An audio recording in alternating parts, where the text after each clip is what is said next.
नमस्कार मु सुभाषिष आज आम आलोचना करवा कि 29 मार्च रे शनिंकर मीन राशि रे गोचर द्वारा मेषरु नहीं कि मीन राशि व्यक्ति माननकु किभली फल मिलिबो ताहा आमे गोटे मिनिट रे जानिबा।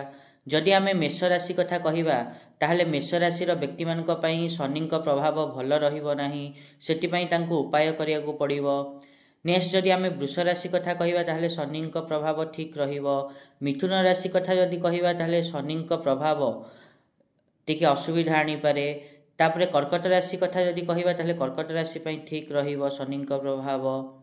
एवं सिंह राशि कथा जदि कहिबा ताहले सिंह राशि व्यक्ति माननकु निजको क्रोध करिवारु बंचेयाकु पड़िबो, क्रोधरु दूरे रहियाकु पड़िबो, नहले विवाद रे पड़ी जाई पारंती।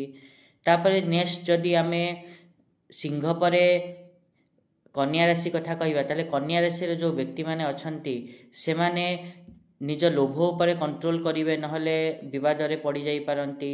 तापरे जदि आमे कन्या परे जदि तुला कथा कहिबा ताले तुला राशि रो व्यक्ति माननकु अधिक परिश्रम करियाकु पड़िबो निज कार्य सिद्धि पई, किंतु परिवार तरफरु शुभ समाचार मिलिबो, जेमते विवाह हेई गला, संतान जन्म हैला।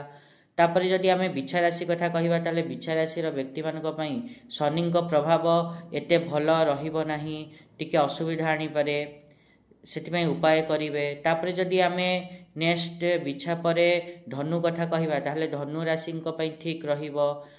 धनु परे जदि आमे मकर राशि कथा कहिबा ताहले मकर राशि व्यक्ति मानक पई शनिंक गोचर भल रहिबो 29 मार्च परठू।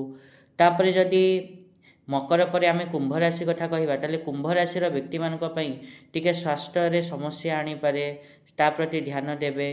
तापरे जदि आमे कुंभ परे मीन राशि कथा कहिबा ताले मीन राशि व्यक्ति माननकु कोनोसी भी डिसीजन नेला बेले भाबी चिंती नियंतु, नहले आपण मानकु क्षति सहियाकु पड़ी पारे।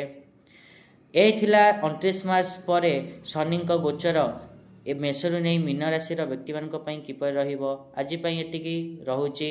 नमस्कार।